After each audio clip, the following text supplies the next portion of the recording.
Do you ever get killed in a COD game and just think to yourself, hey self, how the heck was I supposed to see that actually coming? Well, today's video is all about those guns. What's up everybody, Non-AI Jimmy here doing a non-chat GPT video. In today's video, it's all about melt machines. Today's video is dedicated to the 20 fastest killing guns in COD history. And just to be clear here, we're not talking about one-shot kill guns in this video because obviously one-shot weapons are the fastest killing. Those aren't as fun to talk about. This list is about the full auto and burst fire weapons with absurdly fast time to kill values. They were so satisfying to use. And yes, some of these have been nerfed, but I will be sure to point out which version of the gun that I'm talking about. So you let me know what your favorite melt machine is in the comments. Yes, I read every single comment on every single video. Drop a like and let's go. At number 20, the SOG 9mm in Black Ops 4. The MLG weapon of choice for a long time. The SOG was a really sweet looking SMG that had fantastic handling speeds and super low recoil for the amount of damage it was pumping out. And even though it didn't have the fastest fire rate in the SMG class, it still had the fastest TTK values because of that generous base damage. Up close, the SOG would melt you before you could realize what was going on. Mid-range, still pretty melty as long as you were shooting at the chest or the head. It's a perfect way to start this list, guys, and I have a personal special announcement for you guys really quick. A lot of you know I've been working for the last 8 months writing my first book. Well, I'm here to tell you that that book is now published. The link is at the top of the description if you want to go to Amazon and get Welcome to the Family. It's my first ever book. It is available. It's available in ebook form. It's available in paperback, hardback. If you want it on Apple, you can get an ebook that way as well. All the links are in the description. Just do me one favor. If you do go order the book and you read it, please, if you enjoy it, leave me a review on Amazon and on Apple and on Goodreads. The reviews are apparently how this world works. And I'll just tell you really quick, if you haven't heard already, and I am going to be plugging this in a lot of videos coming up, it's a big deal. Your boy's a published author now. It's a dream of mine, and it's actually come to life. And this is a story about a 16-year-old girl, and it's from her perspective. She breaks the fourth wall with you and everything when they get their first humanoid robot. But there's a lot more to it. It starts out like that, a family getting their first robot, but then it turns into something much bigger, much more post-apocalyptic, and it's kind of what we've always been worried about, right? But we're actually there. I mean, Tesla, Optimus bots, everything. This isn't really sci-fi fantasy anymore, and I'm pretty proud of it. It's also written with my family members and friends as the characters, so they are loose interpretations of all of my family members and close friends, and you'll see that as you read the book. So if you guys do read it, please let me know what you think. I would truly appreciate it. I'll pin the comment as well. It took too long, I'm sorry, but I'm really excited about it. All right, at number 19, the M8A7 in Black Ops 3.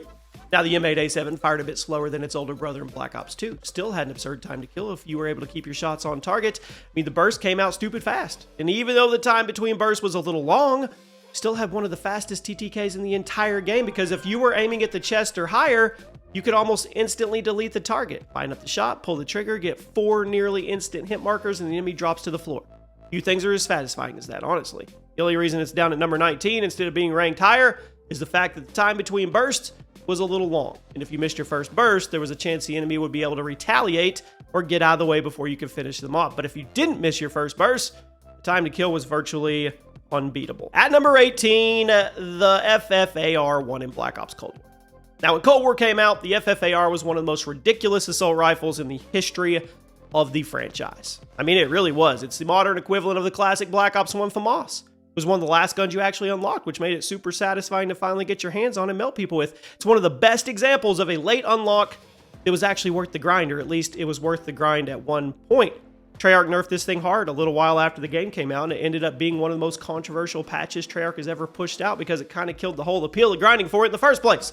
But during the launch window, the FFAR-1 was a freak of nature. Really felt like a proper reincarnation of the classic Black Ops 1 FAMAS. They could have came up with a better name, though. At number 17, the ASM-1 Speakeasy in Advanced Warfare. We all know, had an insane time to kill on its own, but the Speakeasy variant really cranked things into overdrive into an annoying way unless you were the one pulling the trigger because you got lucky, got it out of a supply drop. Variant turned the ASM-1 into a complete monster. Easily the best SMG in the game. The fire rate was moderate, but that damage was so high up close and at mid-range, it gave you one of the fastest TTK values in the entire game, and since it was an SMG, you could really lean into the quick handling. You could get into enemies' faces. You could destroy them before they realized you were there. When you hear people talk about how busted the supply drop era of COD was, The ASM1 Speakeasy is a great example of why this opinion exists.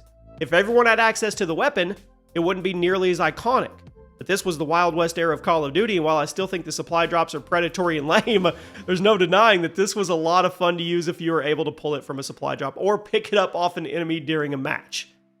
At number 16, the MP5 in Modern Warfare 2019.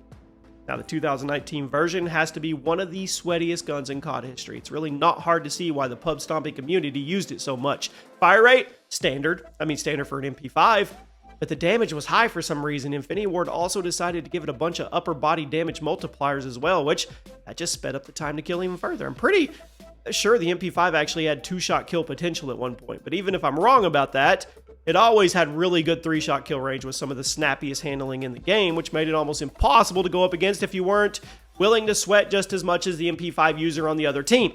Infinity Ward refused to nerf it, or fully nerf it. They adjusted the damage a few times, but if you boot the game up right now, which I don't know why you would, you're still going to see the MP5 spam left and right. And if you throw this thing in your class, you're immediately going to see why I put it on the list. At number 15, the Fennec 45 in Modern Warfare 2 2022.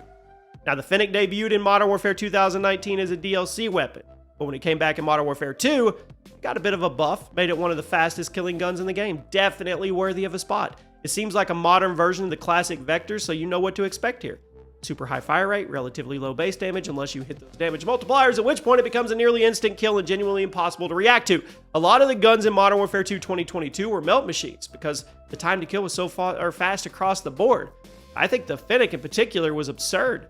And if a gun is standing out in a game like MW2 2022, you know it's nuts. At number 14, the ACR 6.8 in Modern Warfare 3, the original, one of the smoothest assault rifles in COD history to this day. Modern Warfare 3 ACR had a bit of a fire rate nerf from its Modern Warfare 2 counterpart, but it also got a huge damage that made up for it. The MW2 ACR, we know, was a laser beam, needed 3 to 5 shots to kill with moderate fire rate. Modern Warfare 3 version was a laser beam that fired slightly slower, but only needed 2 bullets to connect in order to drop the target, which actually gave it one of the fastest TTKs for an assault rifle ever in a Call of Duty, despite it actually firing noticeably slower than the Modern Warfare 2 version. Yeah, AI wouldn't run out of breath here. The ACR was the most popular assault rifle in classic Modern Warfare 3 by a landslide. It actually outshoot most of the SMGs in the game at close range, while also being an almost insta-kill at long range as long as you were aiming high. And on top of all that, it was smooth. It felt smooth. One of the smoothest rifles in COD history, in addition to being one of the fastest killing. Yes'm. At number 13, the M8A1 in Black Ops 2. Speaking of smooth weapons, the M8A1 has to be one of the smoothest feeling burst rifles in the entire series. It was also one of the hardest guns to use effectively because of the slightly awkward time between the burst. It made it a little tough to understand when you pulled the trigger, but okay. The burst would spit out 4 bullets at once. You actually needed 3 and then connect in order to drop the target, which gave it a really crazy TTK that was literally impossible to avoid if you didn't start moving out of the way right when the burst came out of the barrel, which obviously is not possible with the connection of Call of Duty being back what it was in 2012. Now, it had a bit of a learning curve because of that burst fire nature. It was a fan favorite, especially in competitive environments. It wasn't easy to use, but it rewarded you for putting in the work. At number 12, most of you don't know this. You haven't experienced this. The UMP-45 in Modern Warfare 2 2009. I think the UMP-45 actually has the slowest fire rate on this entire list, but it actually has one of the fastest TTKs because of how absurd the damage profile was. You do the math there. Modern Warfare 2 it would hit for 50 damage a pop up to mid-range. If you were using stopping power, which everybody was, it made it a 2-tap machine. Beyond mid-range, that stopping power base damage would drop into the 40s, made it a 3-shot kill. Oh no. But the headshot multiplier would kick it right back above 50 again, meaning this was an SMG that could literally 2-shot you from across the map as long as you were aiming high. So even though the fire rate wasn't anything to write home about, the damage profile gave it one of the most unbeatable TTKs in Modern Warfare 2. That's why it was so slept on and popular. Well, it wasn't popular. It was like slept on. It was a sleeper. The gun had a huge following. Well, no, it didn't. It had a secret following. I'm contradicting myself. I'm trying to think back. The ones that knew, but the public was more focused on like the ACR and things like that. Yeah.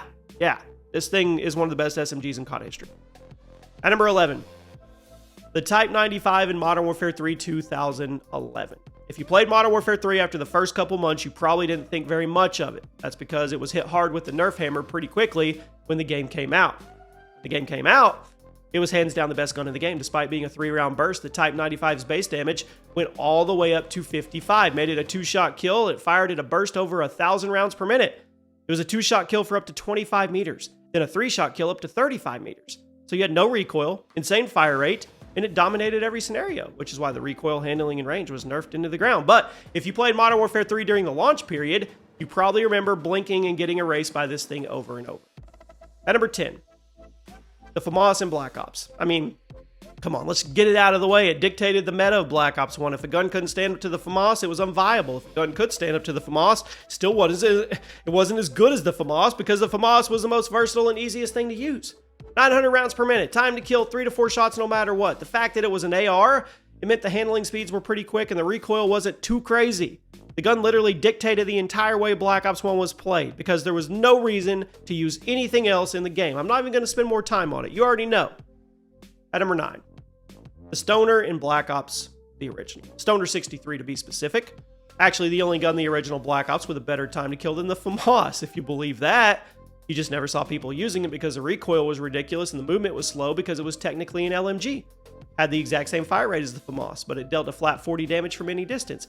Made it a 3-shot kill no matter what, whereas the FAMAS was only a 3-shot kill up to long range. Again, nobody actually used the Stoner very much because the recoil was absurd, and the FAMAS was the better pick, even if it had a slightly slower long-range TTK. Also, the Stoner had a really small mag, I think. At number 8, the VMP in Black Ops 4. Perhaps the most hated DLC gun in COD history. It took a fan favorite from Black Ops 3 and it turned it into a freak of nature.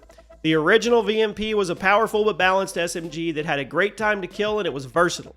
Also had some unruly recoil, steep range drop off, kept it from being too OP, but then Treyarch brought it back for Black Ops 4. They increased the range, increased the damage, lowered the recoil. The result?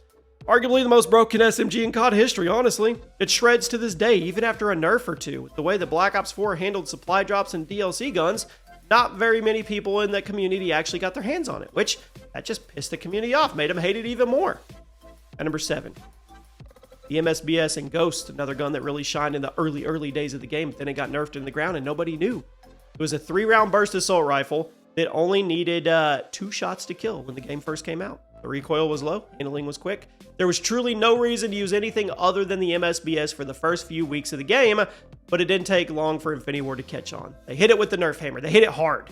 They increased the recoil, they kneecapped the handling, and I swear they turned down the damage as well because the consistency never felt the same after the patch went live. During the first few weeks, this was one of the most problematic guns in COD history. You were literally getting deleted from anywhere on the map. At number 6, the XMC in Black Ops 3. Oh look, another broken DLC gun in a Treyarch game. The XMC was meant to be a remake of the fan favorite MSMC from Black Ops 2, but whereas the MSMC was a powerful but tough to use SMG with great versatility, the XMC was just straight up pay to win. Compared to the Black Ops 2 original, the XMC had a better fire rate, higher base damage, lower recoil, faster reload animation, a more forgiving 3-shot kill range. When the gun was added to supply drops, because of course it was in supply drops instead of being given to everyone for free, it was literally the best gun in the game in every single way. Best close range, best mid range, top 5 long range. I mean, Treyarch eventually nerfed it, but not before they made a bunch of money off supply drops. At number 5, Micro MG in Black Ops 4. Here we go, another broken DLC gun in a Treyarch game. To be fair, this one wasn't nearly as broken as some of the others on the list, but it's definitely one of the fastest killing SMGs ever put in a Call of Duty game. Micro MG basically just shrunk down the death machine, and then it was put in the SMG category for whatever reason. I don't know. You have to spool it up for a second or two before the bullets started flying. Once the carnage started, you were untouchable, though. The fire rate was stupid. The base damage wasn't actually that low for something that shot this quickly. When it comes to full auto guns, pretty sure the Micro MG had the fastest time to kill in Black Ops 4. You can fact check me on it, but yeah, you need to be on the list. May have been frustrating to go up against, but man, was it fun when you were holding on to it. At number 4. Scorpion Evo in Black Ops 2. Here it is, you knew it. Once again, like the FAMAS, we're not going to spend a lot of time. Fastest base fire rate COD history, 1,250 rounds per minute. Throw rapid fire on it if you were feeling cheeky at the time. And now, there's been plenty of super fast firing guns in COD history, but what made the Evo so dangerous was the damage. Because most bullet hose weapons in COD have low damage to offset the high fire rate. The Scorpion actually had perfectly average SMG damage profiles. Would typically take 3 to 5 shots to kill someone. If you paired it with the literal fastest fire rate in COD history, I don't need to say anymore. We're going to move on. At number 3, The FMG9 in Modern Warfare 3 2011. Come on!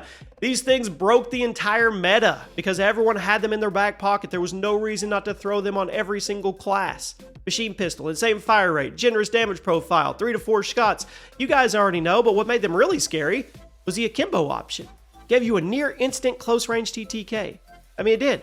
The original version of the FMG9 was only in the game for a few weeks before they hit it with a recoil and accuracy nerf, which still kept their time to kill intact, which still made them harder to use, much less common, but they were still crazy.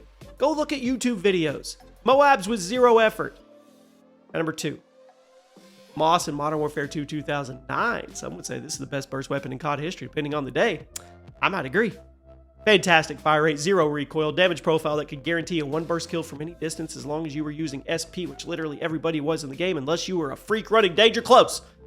In a game like Modern Warfare 2 where everything was overpowered, it was hard to stand out. I mean, it was.